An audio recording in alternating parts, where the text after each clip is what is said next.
Isu ancaman terhadap nyawa Presiden Prabowo Subianto yang diungkapkan oleh Hasyim Djoko Hadikusubo, adik kandung Prabowo. Ketua Dewan Pembina Forpas Hasyim itu bahkan menyebut Presiden Prabowo 5 kali nyaris kehilangan nyawa, tetapi tetap berkomitmen menjalankan tugasnya sebagai pemimpin negara.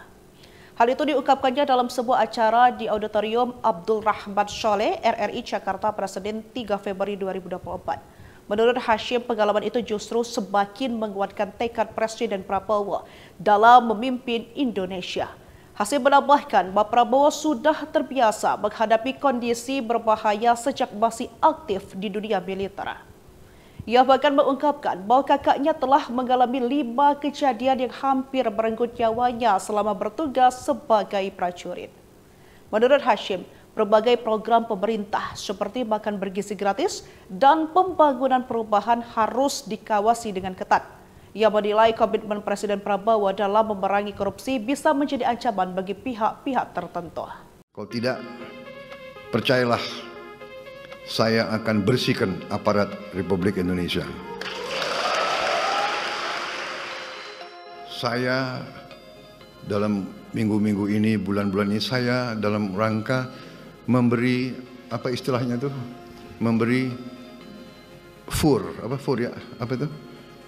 memberi kesempatan untuk tobat. Hai para koruptor atau yang merasa pernah mencuri dari rakyat, kalau kau kembalikan yang kau curi, ya mungkin kita maafkan, tapi kembalikan dong.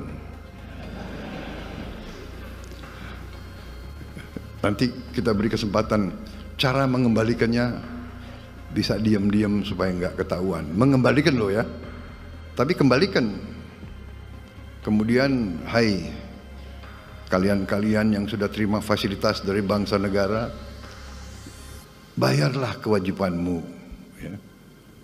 Asal kau bayar kewajibanmu, taat kepada hukum, sudah kita menghadap masa depan. Kita tidak ungkit-ungkit yang dulu. Tapi kalau kau bandel terus, apa boleh buat? Kita akan menegakkan hukum. Dan bagi aparat-aparat harus milih setia kepada bangsa, negara dan rakyat atau setia kepada pihak lain. Kalau setia kepada bangsa, negara dan rakyat, ayo. Kalau tidak, percayalah, saya akan bersihkan aparat Republik Indonesia.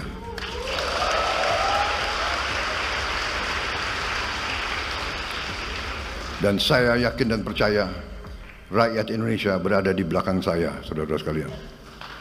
Saya kira itu